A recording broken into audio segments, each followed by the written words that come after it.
So it is really great to be here with everyone on such a beautiful day, and thank you for welcoming me. And just in case you're curious, no, I'm not from Jamaica. We love visiting Jamaica, but I'm not from Jamaica. I get that question a lot. I'm actually from a tiny island in the Caribbean called Dominica, which is often confused for the Dominican Republic. So as Rick mentioned, I'm an associate professor of psychology, and I'm a health and wellness coach.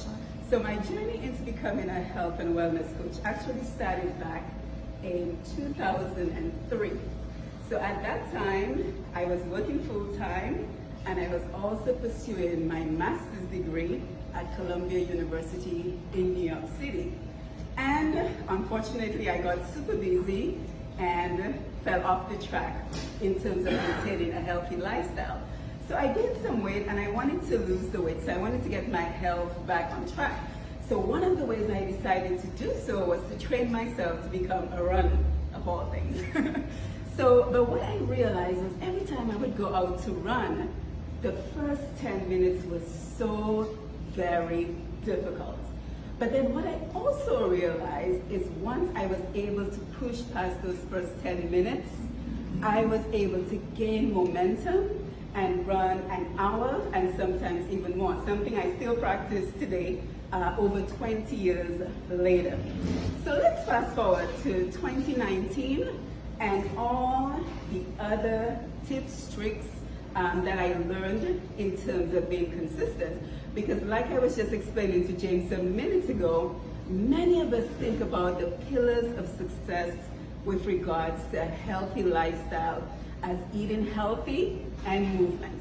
So we always hear diet and exercise, but where most of us are struggling is with consistency. So I like to say there are 3 pillars of living a healthy lifestyle. That is eating healthy, exercise, and the third one is consistency.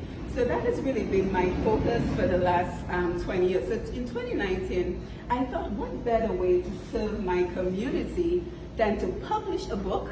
Guess what I called the book? Push Past 10. Because I realized that once you got to that 10-minute mark, you were able to get the momentum you need to keep going. So in 2019, I published a book thanks to a lot of Amazon YouTube videos I watched on how to self-publish on Amazon. So I was sailing, I was ecstatic, I was happy. I published the book, started going to churches, started doing individual coaching, and I was really happy because I felt like I was gaining momentum with the Push Past 10 movement. And then, so that was January and February of 2020. So what happened? March of 2020. COVID shut down everything.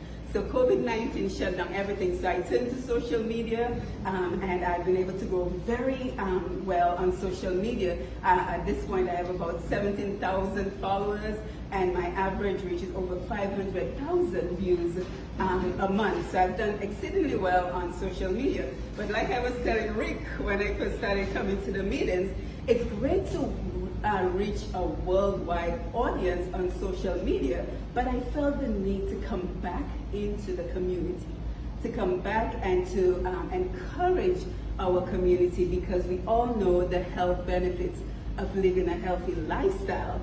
But we also know that because so many in our community are not living a healthy lifestyle, we are now plagued by a lot of chronic diseases. So I've been very fortunate since deciding to come back on the ground and do this work, because as of February, I got invited to join an NGO right here in our area, where we have an executive director, we have 2 dietitians, and the program was already filled. But then once I spoke to the executive director, we met at the gym, and I told him what I was doing. He was like, "You're right," because where a lot of people do suffer is being consistent. So he invited me to come on board. So as of January of this year, I've been working with them as their health and wellness coach. And so, you know, for me, it boils down to tapping into my own potential. I'm a lifelong learner. I like to think of myself as a lifelong learner.